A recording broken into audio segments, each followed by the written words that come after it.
What's up, everybody? Welcome to Move the Sticks, presented by Zaxby's. DJ Bucky Rhett back with you. How we doing, boys? Good, man. Great weekend. We had a chance to see some of these teams separate from each other. So then we got a set of contenders, and we also have a set of pretenders. We'll see how it plays out down the stretch. Yeah, I think there's going to be some games where we start to learn a little bit of the identity of some of these teams, and for a couple of them, maybe their identity going forward, like a team with the Saints and Taysom Hill starting at quarterback now, could be changing a little bit. Kind of interesting to watch some of these teams that have to replace some players, including at the quarterback spot here moving forward, and how that might affect them as they make a run towards the playoffs. Yeah, we've got a lot of interesting quarterback storylines to follow, including one peculiar benching of a first-round rookie, which we'll get into that in just a minute. But let's start with the Sunday night game. Easy takeaway here. Mahomes, magnificent again. Darrell Williams, the lone setback. Raiders rush 4. Mahomes retreats.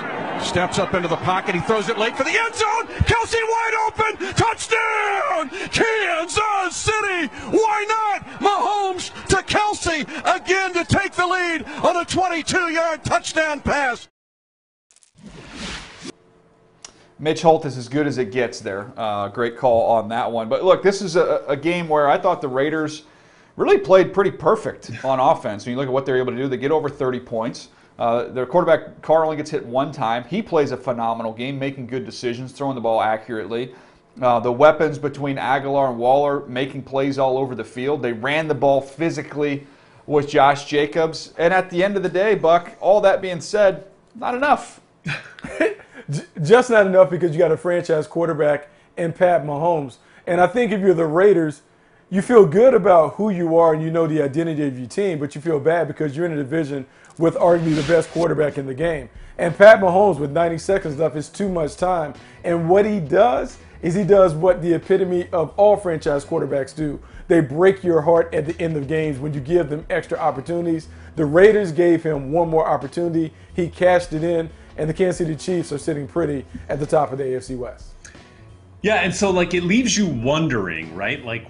What else could the Raiders have done? And DJ, I know you're going to detail this final drive for the Chiefs for us on the aftermath here. You can't sit there in man coverage and expect to match up with every single one of the options that the Chiefs can roll out, right? I mean, Travis Kelce is basically indefensible, so difficult from a matchup perspective. Too physical for a corner. He's too fast. He's too good in his routes for some of the safeties, or even certainly don't want to put a linebacker on him in that kind of situation. And then, with Tyreek Hill, he's the ultimate equalizer, right? I mean, he could defeat just about any coverage, any person, any player. So what do? You're forced to play zone, and then, you get into those trouble spots that we saw the Raiders end up. So what is the solution for the Raiders in that type of scenario to better compete with the Chiefs? Well, the solution is you got to have some pass rushers. You got to be able to get home. That's how you solve it, and that's how you try and get a win. I think when you look at the Black Friday coming up here, shopping day, big shopping day for the Raiders, on their list, the to-do list is go get some pass rushers. They're not going to be able to do that now. You have to wait until the off season. But you can see they're getting closer. They beat the Chiefs once, had a chance to beat them in this game. They've really closed that gap, and I think, Buck, if they can add some guys with some juice to complement Max Crosby, they've got one. But you're going to need a couple more if you're going to be able to get after this Kansas City offense and come out of here with a win. I think that's the thing. I think that's the area where Mike Mayock and John Gruden, they have to focus on, really shoring up the bullpen of pass rushers. Because when you're building your team to be the Kansas City Chiefs, you not only need to have starters that can get after it, so an inside rush and an outside guy, but you have some guys off the bench, because over time they throw it so much, they wear you down. You have to have more pass rushers. But I think we know where they're shopping when it comes to the offseason. What we got next here, Buck? The Titans bully the Baltimore Ravens. At the 29 of the Ravens, Henry gets the carry running left. Henry to the 25, Henry to the 20, to the 15, to the 10, to the 5. Oh, yes! Yes! Touchdown, Titans, as the Titans will run out of Baltimore with a shocker in OT. A lot of excitement there for Derrick Henry on his touchdown. I will say this. The Baltimore Ravens are one of the franchises that I think about. They kind of create images in your head when you go into facing them, the Pittsburgh Steelers. They're a rough and tumble group. The Tennessee Titans don't fear the Baltimore Ravens at all. And it started in the pregame when you see Mike Vrabel and John Harbaugh and Malcolm Butler and some of the players get into it. And then it just extended into the commitment that the Tennessee Titans showed to running the football.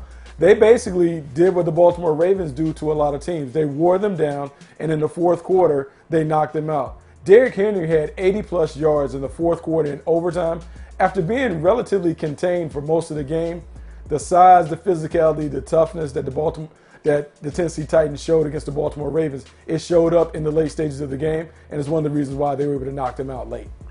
So look, Bucky, we'll start from the Texans side, the Titans side of things. I think you characterized it perfectly because in the second half, particularly in the fourth quarter, they rose to the challenge. Ryan Tannehill had a perfect passer rating in the fourth quarter.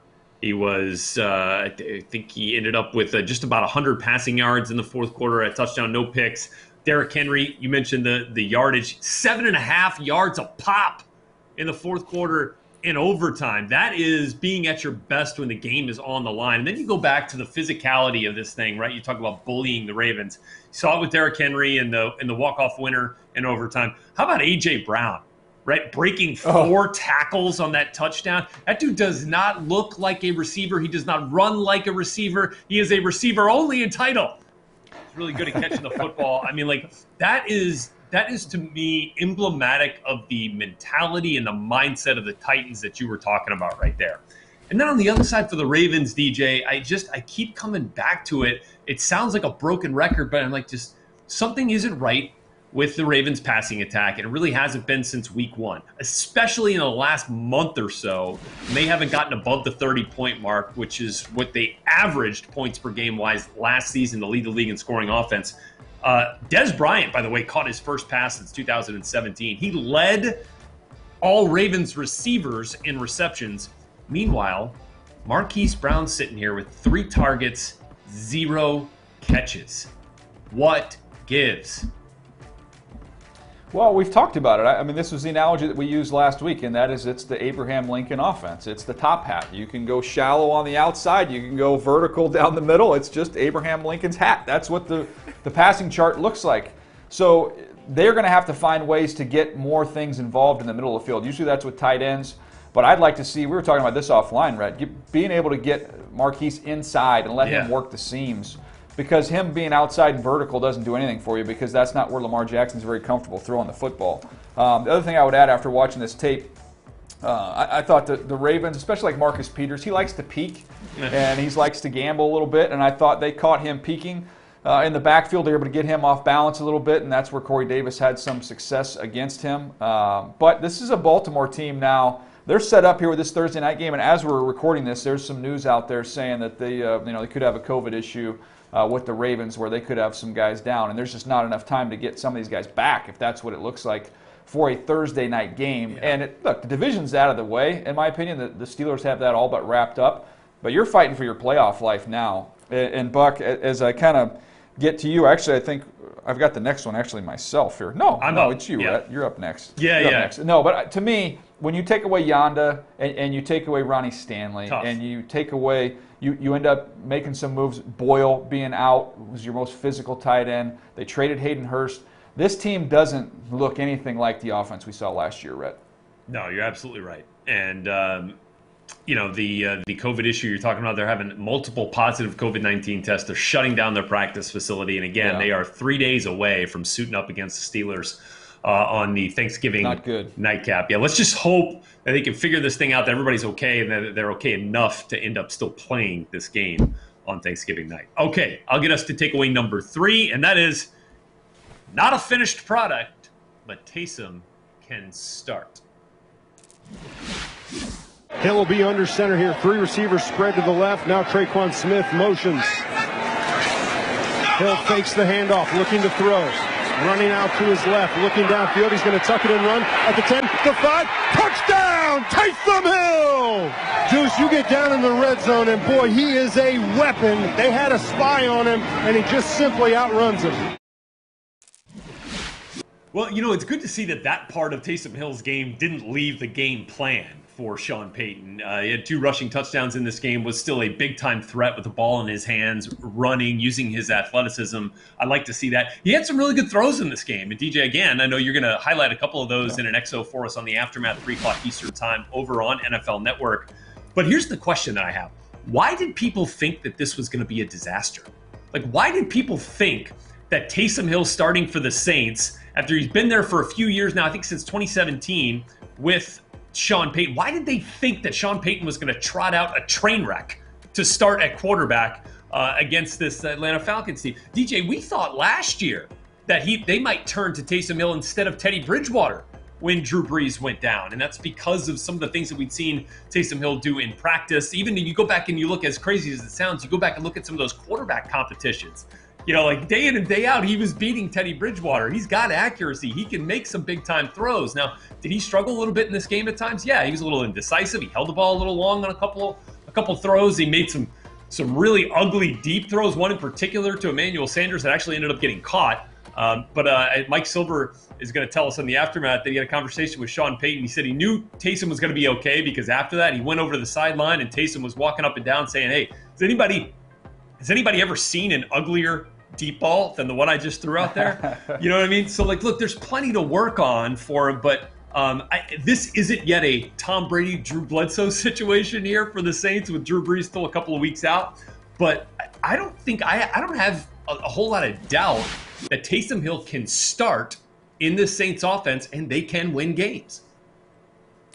Yeah, Ray, I think the biggest concern was when you go all the way back with Taysom Hill and his extensive history playing at BYU, he was a guy that wasn't like a great thrower. He was more of a runner than a thrower. Sure. And then when you think about all of the injuries and all of that other stuff that contributed to him being an undrafted free agent, it was hard to envision a guy who is over 30 years old right now kind of being the athletic playmaker. And I kind of liken him a lot to Josh Allen and the way the Buffalo Bills play with Josh Allen. I felt like Sean Payton did a lot of similar things. Quarterback design runs, some quarterback read game, some isolated throws where it's a really simple read where he could get it out and he could throw on time.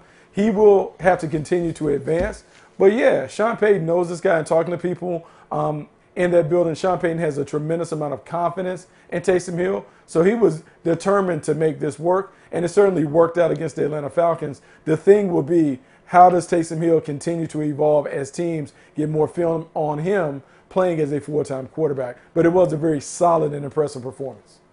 Yeah, I said last week, right, he was kind of destined to just be in that sidecar. Don't let him ever just ride the motorcycle. And now we get a chance. This is what we've wanted to see. We wanted to see, well, can he do it? Because you guys don't ever let him get out of that sidecar. Well, it turns out the offense not only functions, it functions well. And I think there's a little bit of a bias when you talk about some incompletions. We said the same thing about Lamar Jackson when you had some of his misses can be bad. I mean, Taysom Hill skips one, 7-8 yards, but it's an incompletion. It's just one incompletion. When you look at it on the whole, he was pretty accurate. He just has a couple that really get away from him. So he has a couple bad misses, but on the whole, I thought he was fairly accurate. And that athleticism doesn't just show up in the quarterback run game, but also shows up with him being able to extend plays within the pocket, to be able to slide, move, climb, and still be able to throw the ball down the field. I was impressed. He just didn't, at the first sign of pressure, look to take off and go. Yeah, I saw him kind of hang and maneuver within the pocket, and that to me was good to see, showing you some of that poise that he possessed there. And,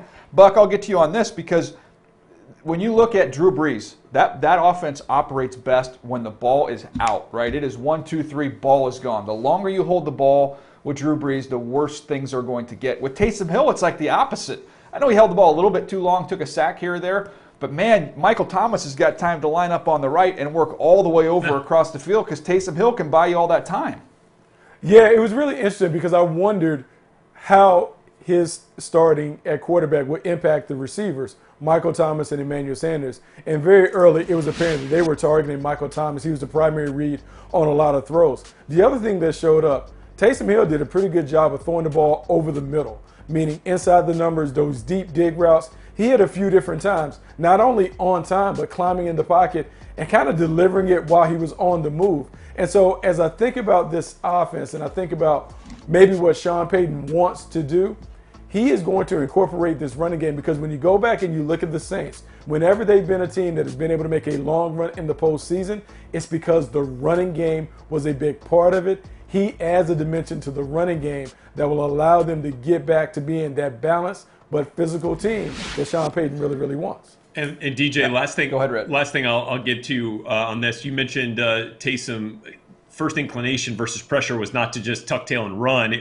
By the way, 7 of 7 over 100 yards passing against the blitz, against the Falcons blitz. So he hung in there and threw some nice passes under pressure against this Falcons team. And on the flip side, benefited greatly by a massive defensive effort from the Saints. I mean, I think they had 8 sacks in this game. By the way, Trey Hendrickson is tied for the league lead in sacks with 9.5. He had 2 on Matt Ryan in this game.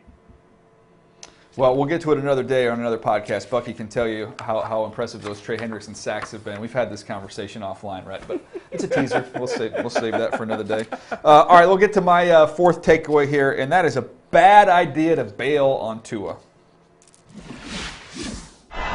Snap in the shotgun. Tua will be hit and dropped, and there's Bradley Chubb with a huge shot. Tua got hit right at knee level and is a bit slow to get up. 6th sack of the game by the Broncos.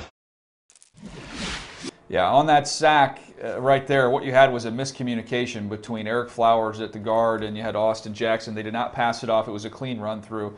One of the other sacks you had in that game was Austin Jackson just getting beat clean right off the snap by Bradley Chubb, it's great to see him healthy again in the year that he's having there for the Denver Broncos.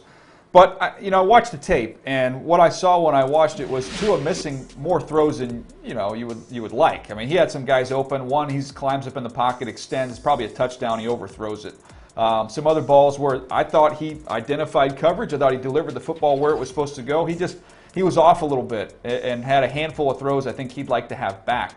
But I also saw offensive linemen that, as I mentioned, were having assignment busts. Offensive linemen having physical beats. I saw a ball hit the running back in the face that he dropped. I saw another drop down the field. So there were issues all over this team. I did not watch that tape and say, oh my goodness, Tua is holding this team back. He is clearly the reason why they are not doing better in this ball game. He wasn't playing great, Buck. But I did not think at this point in time, with just a little bit of adversity, pulling him out of that situation was the right move. You made this move for the long term. I have tremendous respect for Coach Flores and the decisions he's made, the job he's done with this team. I did not agree with this one. I want to see him try and work through some of those things. Well, that's the whole point for me, DJ. If you put him in, it's the long-term situation. He has to go through some struggles. And even though he was struggling, they're down 10 points. At some point, I want to see if my young quarterback can bring us back. Yeah. That's part of what franchise quarterbacks have to do. And now what I think you've done is you've opened up another can of worms now. Because on the outside, the noise is, oh, Tua isn't really that good. They should have never made the move. Ryan Fitzpatrick should have continued on as the starter. And then you have all these questions that now seep back into the locker room. And for Tua, I don't think he's a fragile guy, knowing him. But it has to mess with you now when he goes back out. Man, how short is my leash? Because the first sign of adversity, they bailed. I just don't know the rationale behind giving up on the young quarterback in the middle of a game like that when you're saying this is the guy that is the starting quarterback for your team. So I guess the devil's advocate part of this is, didn't they start moving the ball better with Fitzpatrick? I mean, if you're in the thick of a playoff race, which they are, they are in the playoff structure, and they were coming into this game.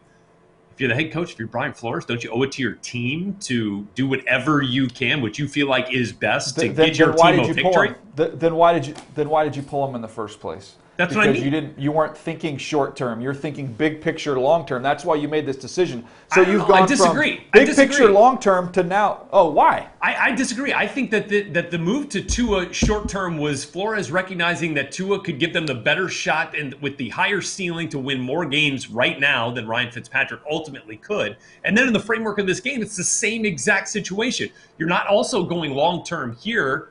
When your quarterback is struggling, I think it also there's a little bit of accountability to it. No one player is above the struggle, right? So you bring. You don't treat quarterbacks like you treat defensive linemen. No, that it's is a true. Totally different deal. I get it, but deal. the truth is in the results. I mean, the Dolphins' offense moved the ball better once Fitzpatrick came in there, started slinging it around against this Vic Fangio complicated defense. I feel like both of them, Flores was doing what he thought was best for his team to win the football game. Yeah, I mean, you don't go ahead, Buck. I'll let you have that. It's one of those things that, like, I get it because, like, DJ, to your point, we now go from long term to short term in the middle of a game. Yeah. Like, long term thinking is like, hey, this is for the franchise because, DJ, we've talked about this. You want to play the young quarterback this year, his rookie year, so now we know next year how we can best support him with the personnel that we can add to the team. I understand the playoffs are out there dangling. It's a carrot that's dangling. Hey, we can win the division and those things. Well, if that was your mindset, then go with Ryan Fitzpatrick and just, roll with him. But I think the yo-yo act at quarterback, I just don't think you can do it and win. There's a saying, when you have two quarterbacks, that means you have no quarterback. And if that's what you really feel like, then I think that's an indictment on either how you evaluated Tua when you made the move to elevate him to the starter, and also how you look at Ryan Fitzpatrick when you didn't feel like he was good enough to get you over the threshold. Let me ask you this, Rhett. Yep. Is Conway old enough to ride a bike? Yes. Okay, so let me just give you an analogy because we're all fathers here. So let me just give you this analogy. If anybody's listening to this has ever taught their kid how to ride a bike, let me tell you what you do not do when you're trying to teach your kid how to ride a bike. You do not you start him on the training wheels, then you take the training wheels off. After the first time he falls over on the grass, you don't go, hold on, let me put these training wheels back on because you've had a little adversity. And I don't want you to try and work through that, so let me try and put these training wheels back on. That does you no good. It does you no good for the child. It does you no good for your team. To me, that makes absolutely no sense. He had a little adversity. Let him work through it. I get it, but ultimately, if it helps you win a football game, like at this point, if you're the 3-7 Dolphins, let him work through it. But you're the 6-3 Dolphins here, looking for win number 7. Like, go get it. Do whatever you have to go get it. But you're thinking of quarters and you're thinking of individual games. I'm thinking of seasons. I'm thinking of years. I'm thinking of careers. And I don't 100%. Think this decision lines up with what's best for the rest of this season because, spoiler alert, we know what Ryan Fitzpatrick is. So if you want to go down that road, I know what that looks like. By the way, they didn't win the game. Secondly, to me, I want to do what's best for the rest of this season. Is pulling him out, letting him not work something through like this good for him for the rest of the season? I don't think so. I don't think it benefits you for the season or the career. For a quarter, and he didn't even win the game. I mean, I don't know. It's not Drew Bledsoe. Let's not confuse Ryan Fitzpatrick with Drew Bledsoe. I get it. And the last thing I'll say on it is I will reserve judgment until this if they're in a similar situation and then they start this thing, it's a weekly thing where at the first sign of real struggle, they're gonna throw Fitzpatrick back in there. Then I'm gonna start jumping over to your camp. But right now, if it's just in the framework of this game at this point right now, I get it at least, and that I'll leave it at that. All right. The last point because I'm gonna. Now it's the last word. Okay. If we're going to go down this road of making a couple mistakes get you benched, you better activate a lot more offensive linemen based off what I saw in that game last week because a lot of those guys need to get taken out as well because they were not good. All right, Buck, what do we got here for your next takeaway? The Cleveland Browns are for real. From the Cleveland 46, second down 7, takes the snap, play action fake, he's back, he's going to get hit, it's up in the air, and it's picked off! Taki's got it, down the sideline, 25, 20, 15, 10, it's Denzel Ward on the tip, and the pick by Taki, touchdown! How about that? The Browns defense has come to play today. Denzel Ward on the blitz hit him, the ball fluttered up in the air, Taki picked it and took it down the right sideline for a touchdown. You know, when I look at the Cleveland Browns, it reminds me of my old coach, Marty Schottenheimer, who started with the Cleveland Browns. And the Browns play Marty ball. Basically, they run the ball, they play good defense, and that gives them a chance each and every week. Nick Chubb having a 100-yard game. Kareem Hunt didn't put up big numbers, but he is someone that you always have to think about on the ground. And this defense being able to get 2 interceptions off Carson Wentz, they've been able to make plays. And when I just look at this team, I'm beginning to think they're going to be a hard out down the stretch because their ability to control the line of scrimmage, to run the football with 2 running backs that are #1 running backs, gives them a chance. And as long as Baker Mayfield takes care of the ball and stays in his lane, this is a team that is really, really tough to beat because they always can take you into the fourth quarter. You know, a couple of things that I'm wondering. By the way, DJ, are you ready to pull the plug on Carson Wentz? Do you want to? Is it time? Is it time? Is it time to go to the bed, or is that not okay? All right, I just want to check. I've got a lot of thoughts on that, Rep, but I won't let you get your point out of the way before I get there. All right. So look, here's what I thought. I think I'm with you on the Browns. It feels like they are at least more for real than any other Browns team we've seen in the last decade plus. I'll give you that. They haven't had to rely on the pass game as much since the 5 touchdown game for Baker, the game that OBJ went down. But that was against a not so great Bengals team. But the good news is that they can win those games where they don't have to because that run game is so good. And in they've had 3 consecutive bad weather games. And in those games, you want to be able to rely on Chubb and Hunt and that whole crew up front as well for Cleveland. And they're able to do that. So I think that bodes well for them moving forward. And DJ, to get into your points here on Carson Wentz, I'll just say this, just to give the folks out there, if they haven't heard what Doug Peterson said. I mean, he has been peppered constantly about his thoughts regarding benching Carson Wentz. Every game, after every game, on the Monday after every game, every day, it's, are you considering benching Carson Wentz? This was his latest. I think he kind of went more in depth on it this week than he had in the past. He said, you're sending the wrong message that your season is over. We have to work through this. To your point here, DJ, when times get tough, that might be the easy thing to do, talking about benching Carson. So I don't know. I just know it's not working right now. All right, let me give you a number because I just looked this up on on NFL.com. I was curious, and it's right here. So we'd all agree we've seen a lot of the Cincinnati Bengals this year, right? And Joe Burrow, unfortunate injury, lost for the year, torn ACL. And I know we've had these conversations, Buck. I know we've had them, which is, man, I hate to say it, but it almost feels like it's only a matter of time before Joe Burrow's going to get hurt playing behind this offensive line and just getting the tar beat out of him on a weekly basis. The Bengals have been sacked 36 times, second most in the NFL. Philadelphia Eagles have been sacked 40 times. So put into perspective what Joe Burrow's playing behind. The Eagles has been worse. Now, I know they've had injuries, but Jason Peters, I was around JP. He is a Hall of Famer. He's had an unbelievable career. He can't play anymore. He can't. I mean, he had no shot in that game, completely overmatched against Olivier Vernon and Claiborne, all the guys they threw at him. So you had Carson Wentz under heavy pressure. Carson Wentz is not playing well. I've talked about him fundamentally. I've talked about, I think some of the confidence is a little bit shaken there.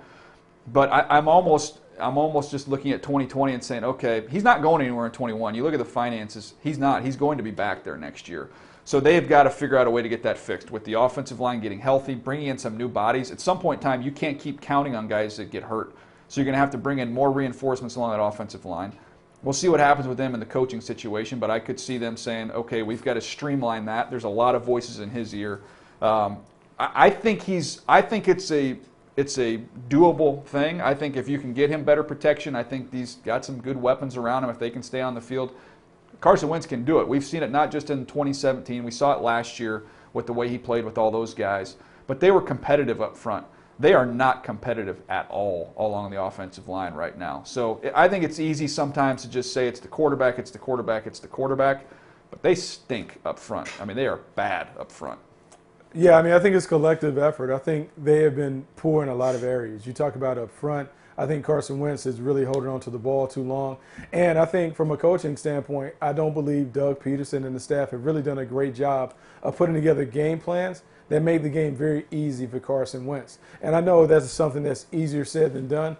But I think what you have to do right now, if you're the Philadelphia Eagles, I think everyone has to get together and say, how can we make the game as easy as possible for the quarterback? Can we streamline what we're doing? Can we cut down the volume that we have on the play sheet? Can we ask Carson for, just give me your 10 best plays, and we'll run these suckers over and over again, and I'll dress them up with motions and all of this other stuff. Because that's what they did years ago with Nick Foles. At some point, you have to make the game as easy as possible for him because, as DJ pointed out, he does not have a lot of confidence, and you got to build that confidence up.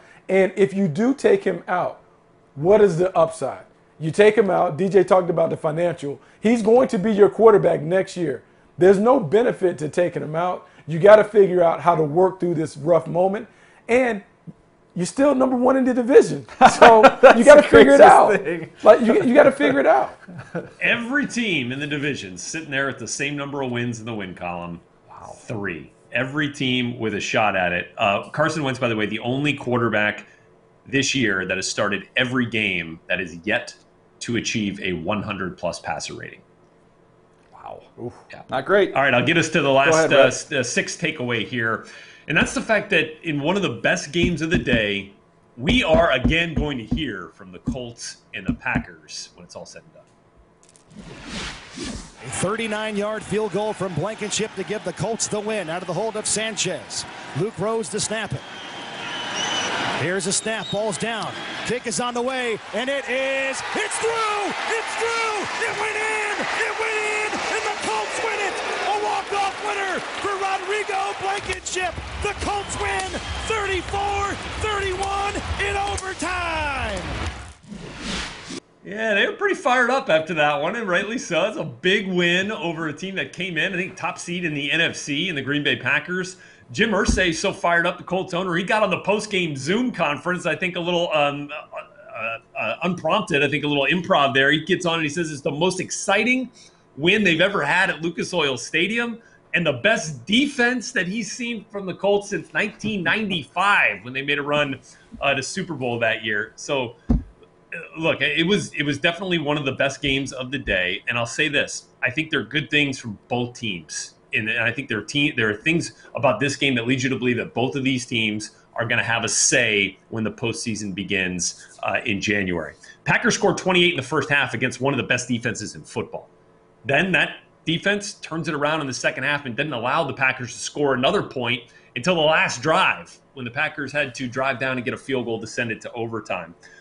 So the turnaround and then the turnover by the Colts defense in overtime to set things up, force that Marquez Valdes-Scantling fumble to set up the game winner from Blankenship was huge. It just showed you how that defense kind of took some shots early, figured it out, made the necessary plays that you'd expect from a unit like that with that kind of ranking to help their team get a win. Julian Blackmon continues to impress me this year. The Colts safety, man, that dude has made some plays for this team. You know what I mean? And then, look, I think the Packers defense got some pressure on Rivers, and the other side of the ball just wasn't quite enough. But I think there are good things from each side of the ball in this game, and I'm excited to see these two teams continue on down the stretch end of the postseason.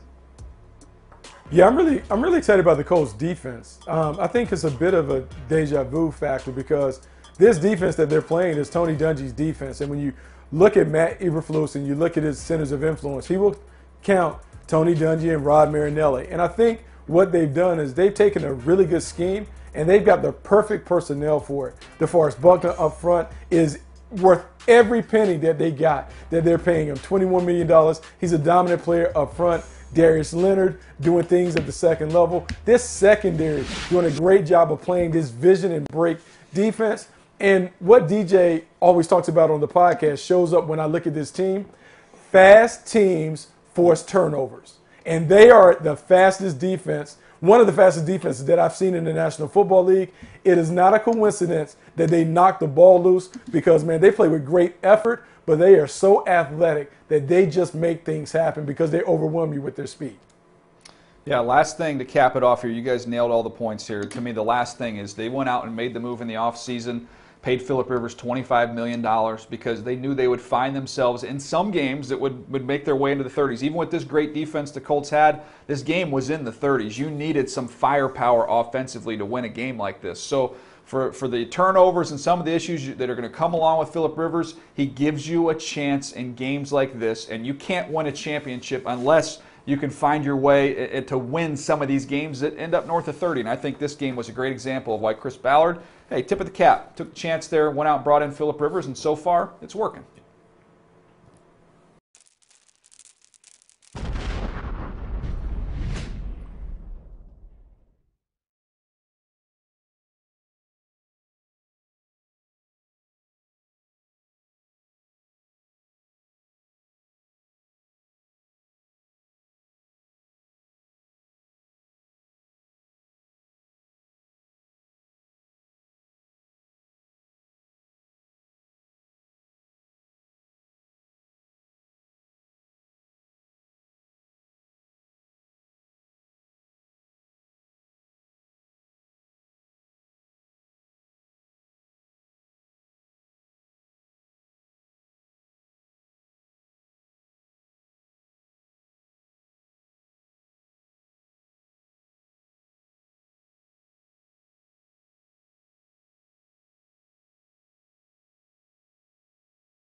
All right, let's keep it moving here. Let's get to number 7 on the takeaway list, and that is the Pittsburgh Steelers swallow another rookie quarterback.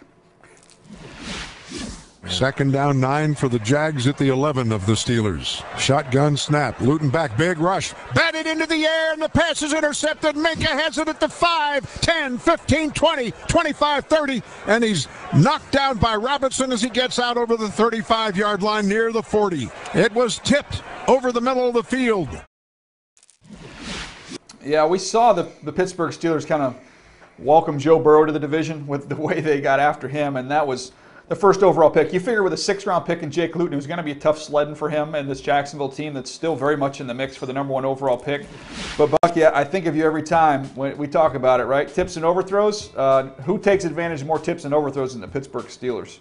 Oh, they do such a good job of creating pressure, and they were getting after Luton. He just was overwhelming. What you could see is that the game was too fast for him, and as the game sped up with T.J. Watt and Bud Dupree bearing down on him, man, he was just throwing these errant tosses. And Minka Fitzpatrick is everything that we thought he would be coming out of Alabama. He just has a nose for the ball. He continues to make plays, and because of that, this defense is outstanding, airtight. They do a great job of creating turnovers. Yeah, and here I go, talking about the Steelers wide receivers again. Did a little bit of digging, and that wide receiver group, Deontay Johnson, Chase Claypool, Juju Smith-Schuster, and James Washington, they've generated over 2,000 yards from scrimmage this season. They account for nearly 60% of their team's total yards from scrimmage. That's the 4th highest percentage in football. I mean, that's the difference to me for the Steelers on offense this year, is a well-rounded wide receiver core where they don't necessarily have to rely on a power run game, which they haven't been able to call on week in, week out, down in and down out like maybe in years past. But the Steelers wide receiver core will allow them to put points on the board against the toughest of defenses because they've got guys that just have different skill sets. Claypool's got 10 touchdowns on the year total, and Deontay Johnson has another 100-yard game, and then Juju just get the ball in his hands, and we'll see his skill set on the field. So there's so many different ways that group can beat you. I still think that will be one of the things that makes them difficult to defend when we get closer to January. All right, Buck, get us to your next takeaway here. The Patriots just don't have enough to get it done. Cam, shotgun. Here's the snap. Here's the blitz. Newton winds away from it. Steps up. He wants to run. He's dragged down. Flings the ball forward. It's dead. And the Texans take over on downs. The Texans send pressure. They get pressure on Newton, and that's ball game. For so long, we're so used to the New England Patriots being able to do it without what we would call A-level stars. And I think it's caught up with them right now. Right now, they just don't have the talent to beat, I would say, teams that are even or better than them.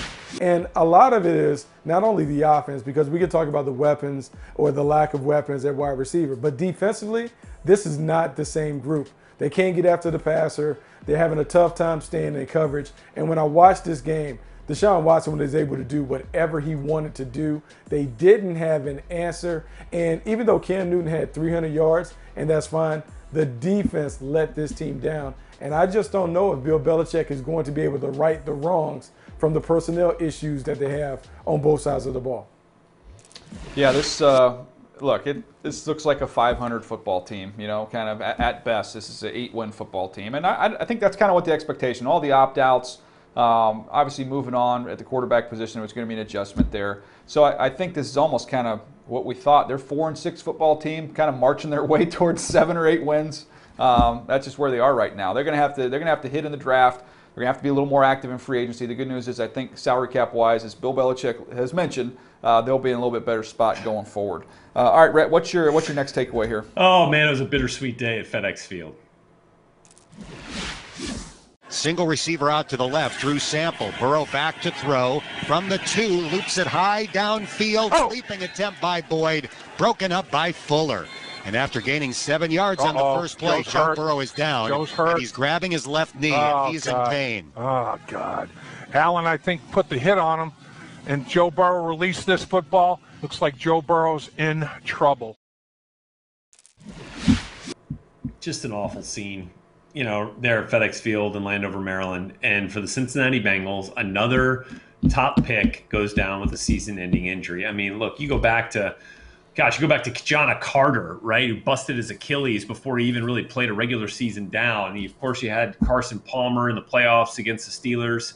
And then you go back, William Jackson, Torres Peck was the number 1 pick of the Bengals, missed his whole rookie year. Jonah Williams last year, and now Joe Burrow in the midst of a terrific rookie campaign goes down. Look, bad luck, but, you know, I think there was a lot of question leading up to this game about how the Bengals were protecting Joe Burrow and protecting their investment for the future. They've been a little bit better along the offensive line than they were the first couple of weeks, where Burrow was getting hit 12, 13, 14, 16 times a game in those first few. They've been a little bit better.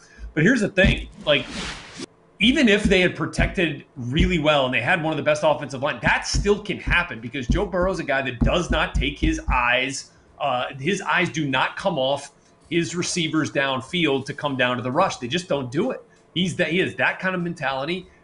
You know, and that's what you love to see from a quarterback. He's not going to worry about the chaos happening around him in the pocket. He's going to stand tall and firm, make his throw, and you know, he's been one of the best at it as a rookie quarterback. It's impressive, but unfortunately, you know, like that is a part of this injury, and I think it was a freak thing. I think there's still clearly a ton of work that has to be done for the Bengals to continue to support him up front along that offensive line, obviously. But this is just another one of those tough breaks here for the Bengals. And the bittersweet part of it was that we saw Alex Smith get his first win as a starter since 2018, a big one for Washington, which puts them right in the thick of things in the NFC East. Yeah, Red, it is bittersweet. But one thing that Joe Burrow can do, he can think about what Alex Smith has been able to overcome and endure, had his comeback and been a very effective player for the Washington football team.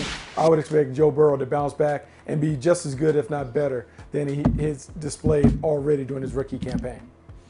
Yeah, I thought, you know, kind of the irony there is Joe, as reckless as he can play at times as a runner and fighting for yards, extending plays, that time, just like Rhett said, just kind of posted up in the pocket and end up on your knee there, and that's it. So very unfortunate. But I think this Bengals team knows what they need to do. Duke Tobin in that front office know in the offseason they're going to have to address that offensive line with a lot of resources. Hopefully a mixture of the draft as well as free agency, try and put a little bit of a fortress in front of them. Because I know it's not just our opinion what we think of Joe Burrow. We heard it when we were talking to Dan Orlovsky, and when you talk to people around the league that are studying and playing that team, Joe Burrow's got everybody's respect and everybody's attention in the NFL. Now, let's get an off season, get some more pieces around him, and I think the Bengals have a chance to be a pretty good football team. All right, final takeaway here from the game I was at, Chargers-Jets, two teams with bad records. Actually ended up being a pretty entertaining game. Keenan Allen, zone buster. They rush 5. Herbert rolls to his left, still holding the ball, goes to the end zone, caught, touchdown, Chargers! Keenan Allen, why not add a touchdown to all those catches and yards today? A nice bow on a heck of an afternoon, and the third touchdown toss from Herbert. Keenan Allen's had a lot of big games in this league, but this is going to end up being the biggest when it's all said and done. Adding a touchdown here just kept working as Herbert was rolling to the left, and once Herbert saw Lamar Jackson's back, he knew he had no shot, just put a missile right between the 1 and the 3. Keenan Allen putting that baby to sleep there at the end. It ended up being a career day for him. I think at least 16 catches for Keenan Allen. And this is a team that you saw early on in the game, they tried to match up a little bit in man, and he got in the slot with our buddy Ashton Davis, another former Cal Bear, little Cal-on-Cal crime there. And he turned him inside out. And after that, I think that Greg Williams said, okay, we're going to play a lot of zone coverage. And then Keenan Allen, we talk about him as a route runner, Buck, but the awareness for him to settle and sit in zones, I mean, he was too savvy for a bunch of rookies out there playing zone coverage. He found holes all over the field. Yeah, he not only found holes, but Justin Herbert picked apart this defense.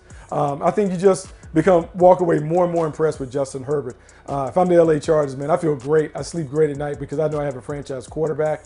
And everything that I am thinking about, if I'm one of the members of the front office or the coaching staff, is, man, what can we do to make life easier for Justin Herbert? Because they got a good one. And now, if you talk about he's a big-time running back, continue to put a fortress in front of him on that offensive line, I do know this. Whenever you see him run out the tunnel, you have a chance to walk away with a W on that day. And I think that's something that every franchise wants to be able to feel like when their franchise quarterback runs onto the field. And last thing I'll get to, for Jets fans out there, stick with it, man. I was a Detroit Lions fan back in 2008. I've been there. I've been there at 0-10. Know what it feels like, man. It's not fun. But what you have to do is look towards the future, because you got a couple of players out there, especially from this last draft class. Your first 2 picks, DJ, there's reason to be excited about Makai, Beckton, and Denzel Mims. Am I right? No question. And Denzel Mims, to me, has been the revelation. I think this is his 4th game. Every game you're seeing that playmaking ability. They didn't target him in the first half, which is bizarre to me, not trying to get your best player the ball. But I really think he is already their best receiver. I think he's at worst a really good 2 who's got a chance skill set-wise at his size, speed, ball skills, all those things. He's got a chance to be a number 1 receiver. Yeah. So you look at all the draft capital they have going forward. I think Joe Douglas has proven he knows what he's doing in that regard to be able to bring in some talent. So, look, I think if you're a Jets fan, Buck, I'll give you the last word on this one, but it's kind of exactly what you want, right? You end the day with you still got the number 1 overall pick, but you end the day with a little hope because you saw some of your young guys play well. Yeah, I mean, it's almost like a preseason game. I want to play well enough, but I don't really care about the result. And so they're playing well enough where their guys are developing, they're doing some of those things, and they're still very, very firmly entrenched as the number 1 pick in next year's draft, which is what you want, because you may have to get a chance to get an upgraded quarterback. Last thing as we leave here, just one question for Rhett. So just so I'm sure now, if Herbert doesn't play well in the first quarter next week, should we put in Tyrod Taylor because that's what you do to try to get him out of here? Is that what we're doing? Gotta go. You're not mathematically eliminated yet. If that's going to give you the best chance to win a football game, get him out of here.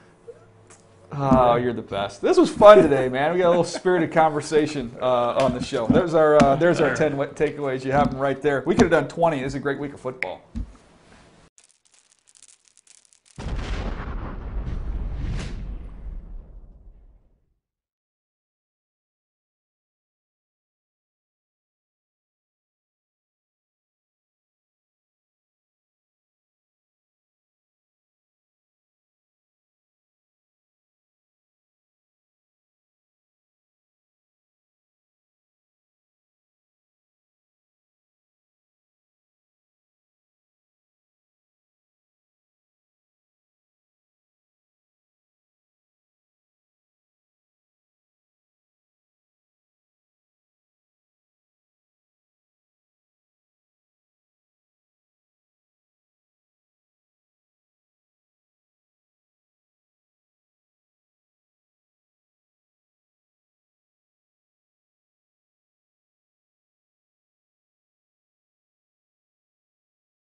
All right, it's time now for the Player Spotlight presented by Zaxby's. Looking at this big Monday night contest, Buck, we've got the Bucks and the Rams here. Who are you looking at on the Rams side of things? Whenever you talk about the Rams and their defense, it has to start with number 99, Aaron Donald. Play fake from Allen. He bobbles, and he's going to have to eat it. Aaron Donald breaking through for his 5th sack of the season. Smith under pressure. Aaron Donald's on his back, and he's got his 2nd sack of the opening half. Here comes the rush. Donald gets there. A hat trick for Aaron. Aaron Donald is a disruptive force on the interior, and because of Tom Brady and the way that Tom Brady likes to operate from the pocket, you have to be able to get an inside pass rush. And so Aaron Donald is the one that we need to keep an eye on, his ability to win against single and double team blocks. Not only does it create disruption at the point of attack, but it sets up his teammates to have success. And so if you see Leonard Floyd or anybody else have success, a lot of it is due to the attention that is all devoted to Aaron Donald and slowing down number 99. They've done a good job using him in games a lot recently, too, just trying to keep him from teams being able to line up on him and just double and triple team him at times. So I think you'll see a lot of those 5-man pressures that we've seen from the Rams. Look forward to seeing how Tampa can combat that. They struggled mightily a couple weeks back against the New Orleans Saints and trying to slow down that pass rush. So we'll see how it goes there against the Rams. On the Bucs side of things, I don't know that we've talked a lot about this guy, but I'm going to go Gronk here. I'm going to go Rob Gronkowski. Here, play action fake. Lob to the end zone. Gronkowski with a touchdown. Nobody near him. Play action fake. Brady throws toward the end zone. Caught ball. Gronkowski. Touchdown Tampa Bay Buccaneers. Here's Brady looking. Throws toward the end zone. Caught ball. Tampa Bay. Gronkowski makes the catch. Tuck it away from the defender. And Rob Gronkowski for the 2nd week in a row has a touchdown. I feel like Bruce Arians is starting to figure out how best to utilize him. In other words, and we've talked to our buddy Dan Orlovsky about this, where not asking him to settle at the top of his route. Just keep him on the move. Keep him down the seam. Keep him on crossers, corner routes, whatever you can do. Just keep him on the move. Don't ask him to break down. And he's had some success when doing that. So against some of this pressure he's going to face here from the Rams, the tight end's a nice friendly target. We'll see if Rob Gronkowski can't get going in this one. Buck. Yeah, he has to play a big role. He is Tom Brady's security blanket. Even though he's no longer the high-end tight end that he once was, he's still a very, very effective player in spots. And as you alluded to, when they keep him on the move, he still has the ability to win against one-on-one coverage. And so utilizing and targeting the middle of the field would be critical, because remember, on the outside, Jalen Ramsey is going to snuff out one of their big-time targets. So you have to have a counter tactic. Rob Gronkowski could be their solution to the problem. No doubt. We'll keep an eye on Aaron Donald and Rob Gronkowski. That's who we have in the Player Spotlight, presented by Zaxby's.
It's been a fun takeaway show, Buck, as we look towards the coming week. It's Thanksgiving, a lot to be thankful for, including a great game on Turkey Day.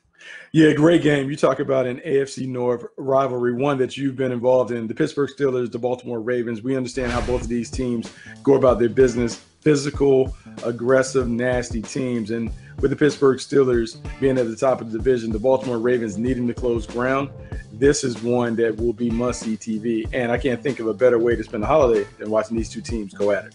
Yeah, get some turkey in your belly and get a nice little triple header of football. Nothing wrong with that. All right, lots to look forward to. Appreciate you guys hanging with us today. A reminder, you can check out the Move the Sticks podcast wherever you download podcasts. Just pump in Move the Sticks. You'll find us on there. All of our video content, NFL.com/MTS video. You can check out the podcast YouTube page. That's youtube.com/NFL podcast. That's going to do it for us today. He's Bucky Brooks. I'm Daniel Jeremiah. We'll see you next time right here on Move the Sticks, presented by Zaxby's.